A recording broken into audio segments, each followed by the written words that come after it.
On a cold January morning in 1857, a man working on a ranch in Central California watched a line appear in the ground and run past him, faster than a horse could gallop. The earth on one side of that line went one way. The earth on the other side went the other. And when it stopped, the fence that had crossed that spot for years was no longer a fence. It was two fences, standing 30 feet apart, pointing at each other across a gap that had not existed 60 seconds earlier. A creek that had run in a straight line for centuries had been cut and dragged sideways. Trees were down across whole hillsides. Sand and water were spouting out of the ground. In the valleys around Fort Tejon, adobe buildings were shaken to pieces. And down in the small, dusty town of Los Angeles, people ran into the streets and watched the river throw its water out over the banks. That earthquake was somewhere around magnitude 7.9. It ripped more than 200 miles of the San Andreas Fault. It is one of the most powerful earthquakes in the recorded history of the United States, and almost nobody has ever heard of it. Here is why that matters more than any other fact in this video. That rupture killed 2 people. 2. Not because it was gentle, but because in 1857, there was almost nobody standing on it. Los Angeles was a town of about 4,000 people. Today, the same stretch of fault runs under a region of more than 20 million. The earthquake has already happened once. We're not here yet. This is the Fort Tejon earthquake, the last time the southern half of the San Andreas actually broke, and the best preview anyone will ever get of what is coming. Because unlike almost everything else on this channel, this is not a model, this is not a scenario. It happened, it was written down at the time, and the scars it left are still lying out in the California grass where you can walk up and measure them. Start with those scars, because they are the most extraordinary thing in California geology, and hardly any tourist ever sees them. Northwest of Los Angeles, past the mountains, there is a wide empty grassland called the Carrizo Plain. There is almost nothing out there, no towns, barely any trees, no cell service in most of it, just yellow grass and a straight scar running across the landscape as far as you can see. A shallow trench with low ridges beside it, running arrows straight over hills and through gullies. So regular that the first people to photograph it from the air assumed it was a road. That is the San Andreas Fault, exposed, uncovered, one of the cleanest views of a plate boundary anywhere on Earth.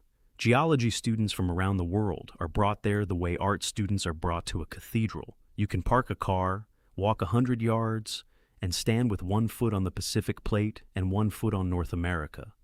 And on that plain, there is a small stream that geologists have made famous. It runs down out of the hills toward the fault, and when it reaches the fault line, it does something no stream should ever do. It turns hard right, runs sideways along the fault for about 400 feet, then turns hard left again and continues on its original path. The water did not carve that. Water does not flow sideways for 400 feet for no reason. The fault did it.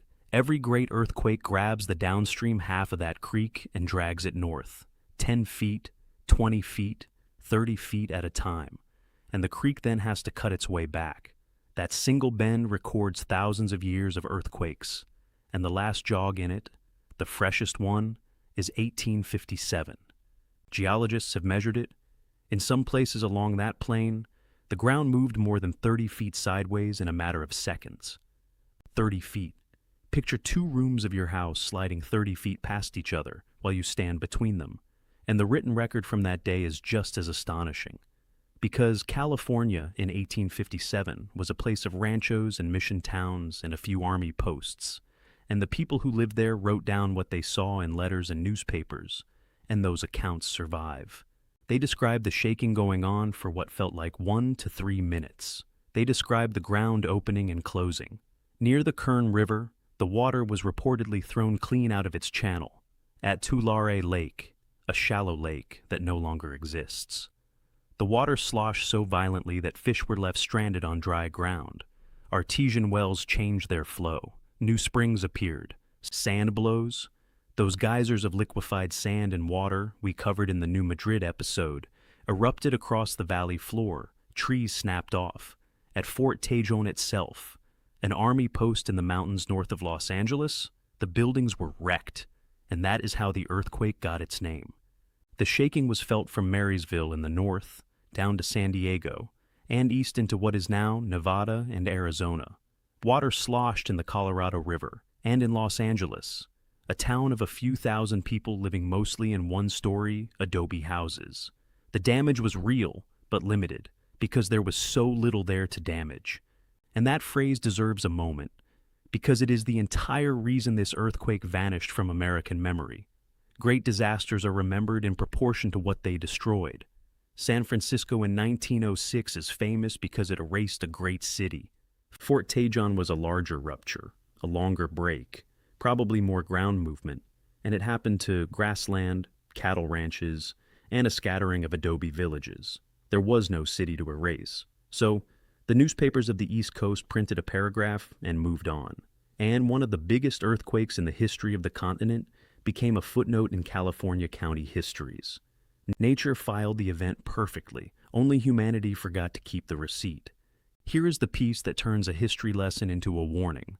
That rupture began that morning near a little town in central California called Parkfield. It started with foreshocks, smaller earthquakes in the hours before, which nobody at the time could interpret because nobody knew what a foreshock was. Then the main rupture tore southeast for more than 200 miles, through the Carrizo Plain, through the mountains, and it ran down toward the Cajon Pass northeast of Los Angeles before it finally stopped. 200 miles of the Earth's crust breaking in roughly a minute and a half, which means the tear was traveling faster than a rifle bullet, outrunning its own sound, arriving at each ranch and village along the route before anyone there had heard a thing. And now, look at what that same line of ground carries today. The Cajon Pass is the throat of Southern California. Everything squeezes through it. The main interstate connecting Los Angeles to Las Vegas and the entire Mountain West. The rail corridors carrying cargo from the busiest ports in America, the fuel pipelines, the high-voltage transmission lines, and the aqueducts, the concrete rivers that bring water hundreds of miles into a desert city of millions. Stand on the ridge above that pass on any weekday afternoon, and you can watch it.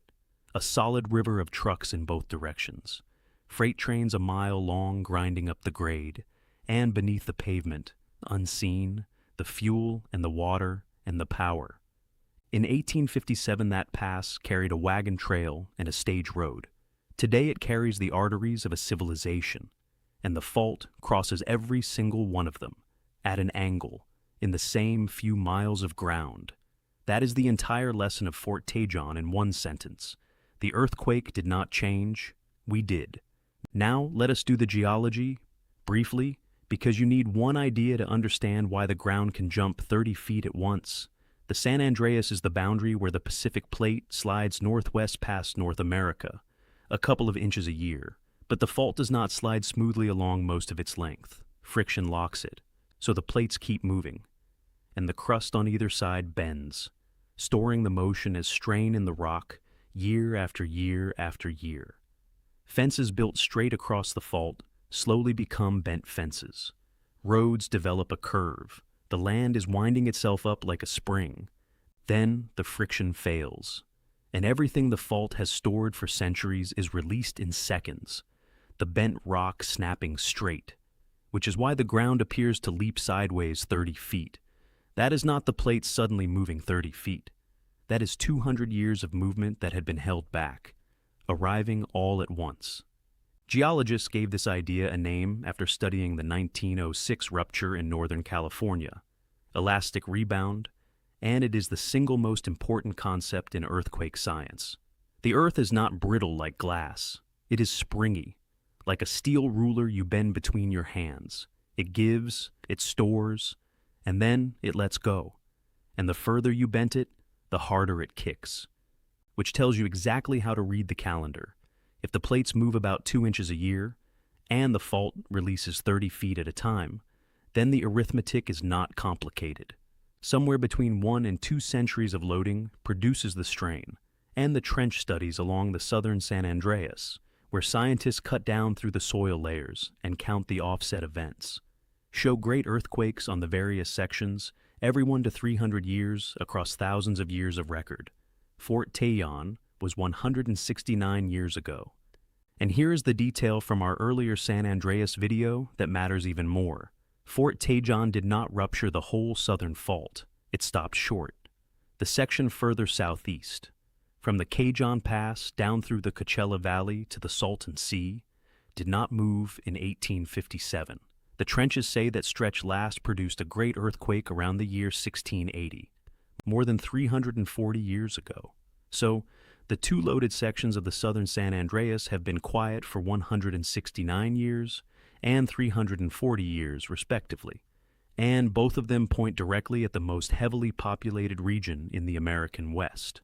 So, what happens when it repeats? Not a guess. Scientists built the scenario, a magnitude 7.8 rupture running up from the south, and it is the most detailed earthquake scenario ever produced in the United States. The shaking in the Los Angeles basin lasts a minute or more. The soft sediment under the metropolitan area traps and amplifies the waves, the basin ringing like a struck bowl long after the fault itself has stopped moving. Older concrete buildings and soft-story apartments take the worst of it. Fires start by the hundreds from broken gas lines. At the exact moment water pressure fails and the streets fill with debris, which is the same combination that burned San Francisco to the ground in 1906. The aqueducts crossing the fault are severed by 15 or 20 feet of offset, every one of them, in the same instant. And the models say the region could be short of imported water for months, while crews rebuild pipe across a moving fault in the middle of an aftershock sequence. Add the pass being closed, the rail cut, the fuel lines broken, and the region is not just damaged. It is isolated from the rest of the country by geography that has never had a second route.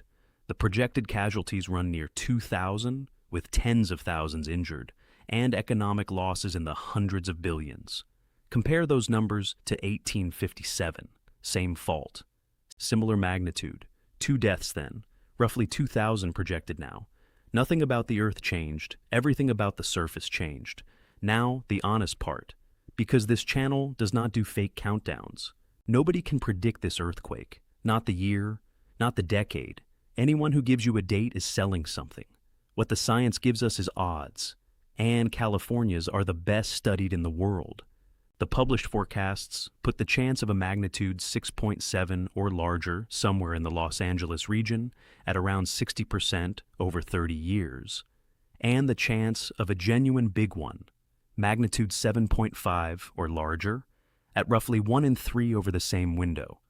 Those are the odds of a coin landing on its edge, except the coin is being flipped continuously for the rest of your life.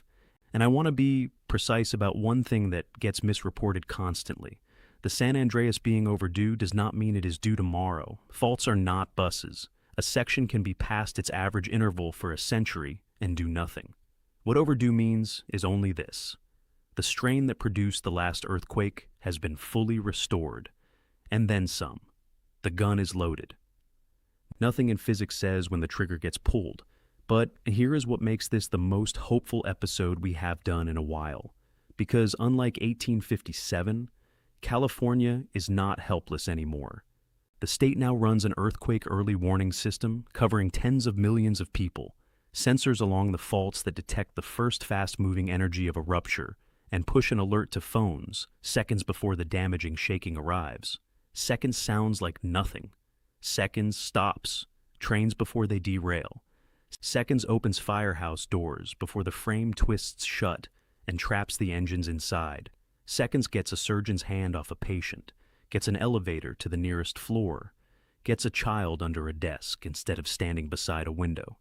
And the further you are from the rupture, the more seconds you get, which means a quake starting near the Salton Sea would give Los Angeles the better part of a minute. Los Angeles has passed retrofit laws with real deadlines, and tens of thousands of vulnerable apartment buildings have already been strengthened. Steel frames bolted into the open parking floors that killed people in 1994.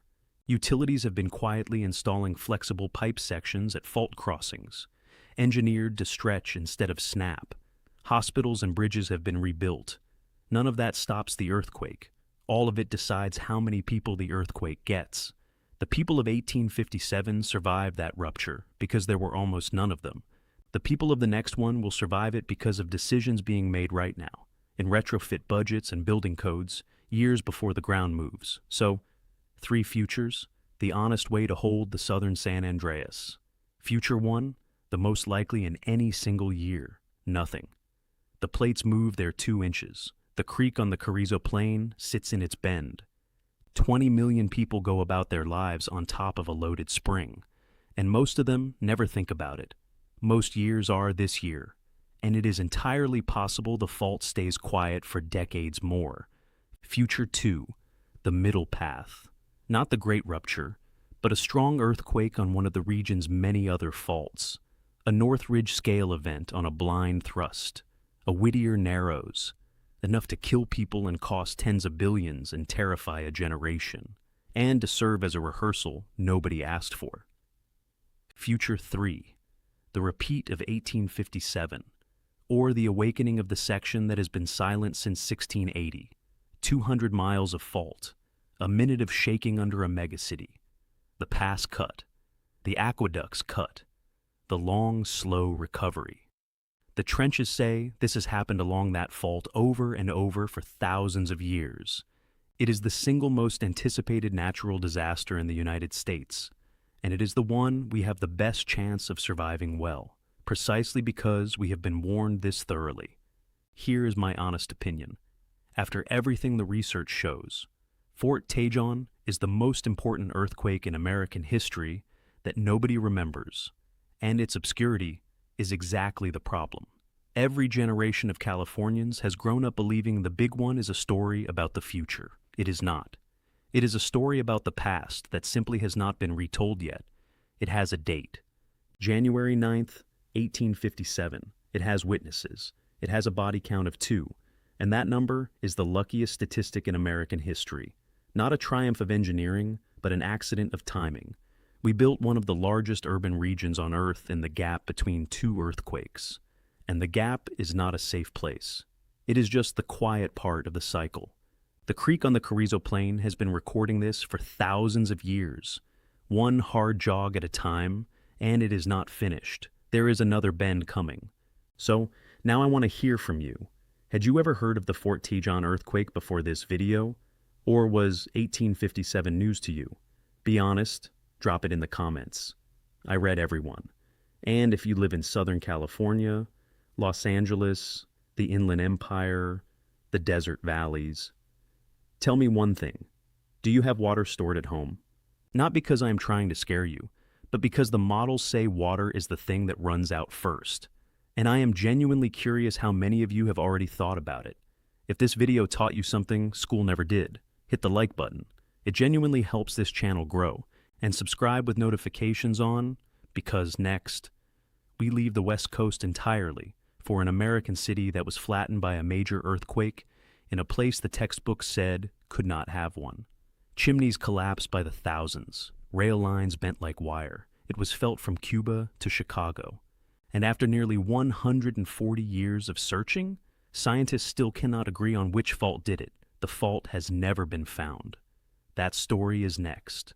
The ground beneath America is speaking. Make sure you are listening.